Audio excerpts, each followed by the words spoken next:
let's be honest, budgeting looks easy on paper, right? You write down your income, list your bills, track your spending, and somehow it still doesn't work. If you've ever felt like you're doing everything right, but your money keeps disappearing, you're not alone. Today I'm breaking down the biggest budget red flags that might be sabotaging your progress, and I'll show you exactly how to fix them. Because a broken budget isn't always about bad spending. Sometimes it's just built on the wrong foundation. Let's get into it. Hey, I'm Shay. I help you get your money, planning, and life together, one realistic step at a time. And I've even had some mishaps along the way since I've been in this space, and I always get back on track. So I'm not here to share with you these tips because I'm perfect, but rather because I've learned a lot along the way. If you're ready to finally make your budget work for you, make sure you hit that subscribe button because I post new planning and budgeting videos every week. The first red flag, and probably the most common, is budgeting based on guesswork. You might think you spend $300 on groceries, but if you actually check your bank account, it's closer to $450. Or you plan $50 for gas when it's really $90. Or let's say you don't budget at all for all of those small payments like your subscriptions. $1.99 for Apple, $2.99 for Apple, $14.99 for Apple, $13.99 for Kindle Unlimited, etc. Those small underestimates add up fast. So here's the fix. For 1 month, track every single expense. I don't think a month has passed in the last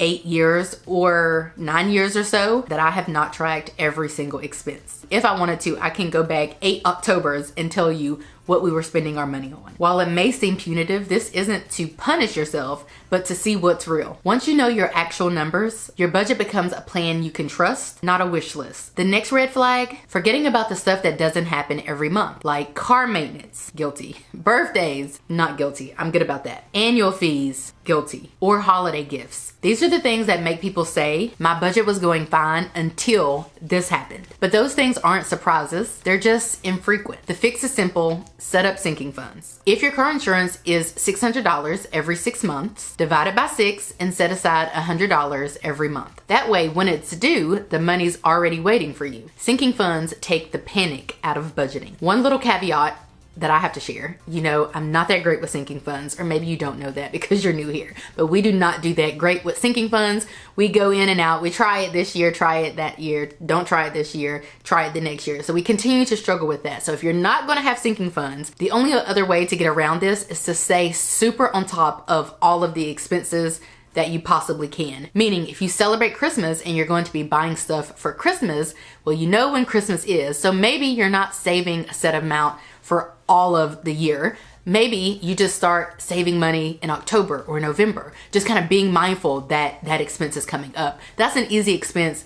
One that would be a little bit more difficult to contend with might be birthday gifts or anniversaries or things like that. So that's your only option, is to stay on top of all of those expenses. Use your Google Calendar, your Apple Calendar, whatever you have, your planner, use it to document everything. Some expenses are a little random, so it's harder to prepare for those, like car maintenance or home maintenance. So you might consider having a sinking fund for that. But the way that we get around not having sinking funds for annual subscriptions and birthdays and holidays and all of that is being super on top of when those expenses are coming up and then planning accordingly. We might start prepping a month in advance to start hoarding some money for that upcoming expense, or 2 months in advance. We're not spending a whole year maybe setting aside money for that, but we are being mindful of it and prepping accordingly. This means that our system looks kind of like just saving money every month for those upcoming expenses. Not having a bunch of sinking funds and setting aside a specific amount for all of those, but just having a habit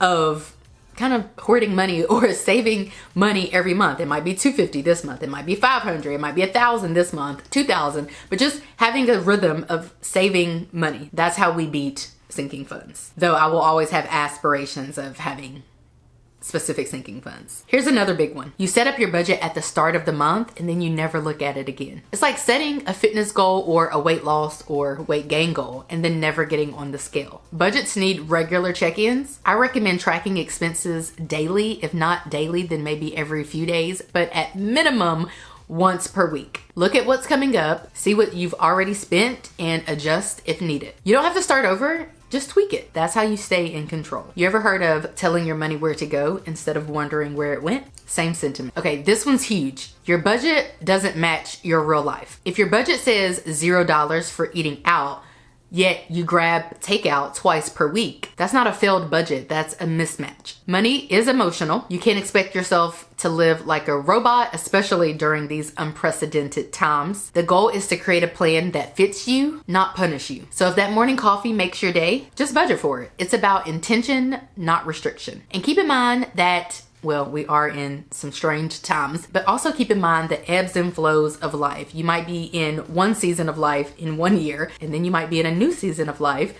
the next year. Maybe you go from having no children to having one child, to then maybe another year down the line you have a second child, or XYZ. You just keep in mind that there are ebbs and flows and you have to adjust your budget accordingly. And finally, you're not celebrating your progress. Budgeting shouldn't feel like a punishment. If you paid off $200 of debt this month, stuck to your grocery budget, or saved a little more, celebrate that. Light a candle, post it on your wall, and treat yourself to a reward. Those small wins are what build long-term success. So remember, your budget isn't broken, it just needs a few tweaks. If you found this helpful, comment below which red flag hit home for you, and like and subscribe. And with that, I will catch you right back here in a few days in a brand new video.